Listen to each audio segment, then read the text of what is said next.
the deadline President Trump gave Russian President Vladimir Putin to reach a ceasefire agreement with Ukraine or else risk secondary sanctions. And that's not the only peace deal on President Trump's radar. Trump is meeting with the Prime Minister of Armenia and the President of Azerbaijan, looking to broker a peace deal between the two sides. This is a decades-long conflict that has shaped politics and killed thousands in the region.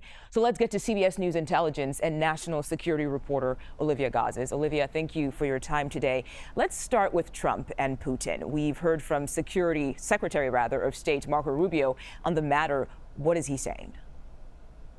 Sure, Mugo. So right now, there's a lot of meetings about whether this meeting should actually take place, because you're absolutely right to point out that today was the deadline that President Trump set for himself in issuing a new swath of sanctions on Russia, or secondary sanctions on its purchasers of oil, should it not enter into a ceasefire with Ukraine.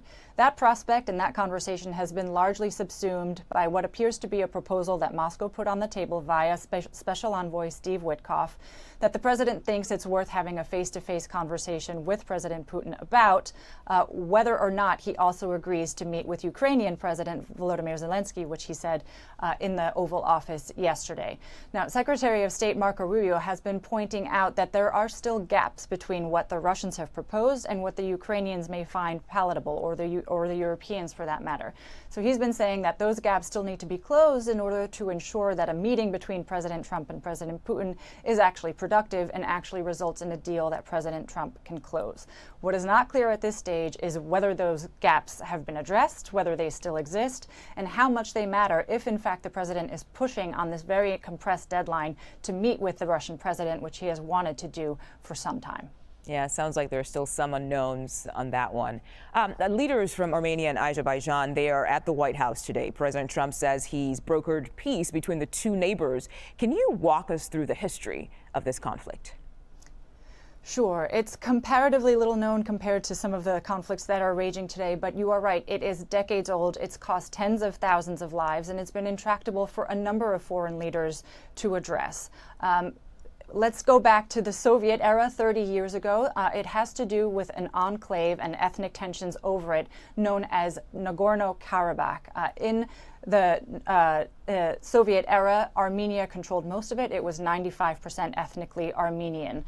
Throughout the 80s and 90s, there were bloody clashes over it. Again, tens and thousands of people losing their lives until Russia stepped in and effectively declared this enclave, Nagorno-Karabakh, an independent region. Flash forward to 2020, Azerbaijan wrested control of most of it, and then in 2023 took pretty much control of all of it, prompting again an exodus of more than 100,000 ethnic Armenians. Both the Russians and the United States and Europeans have tried to hold that conflict at an uneasy stasis. And what is being signed at the White House today is not a formal peace treaty, but a roadmap to a peace accord, alongside a transit zone that is going to be named after the president. So it's not a formal end to the hostilities, but it is one of the most meaningful steps that has been taken in recent times for what has been a long, intractable conflict. Yes, I always love when we get a history lesson here on 24/7. Olivia Gazis, thank you so much. We really appreciate that.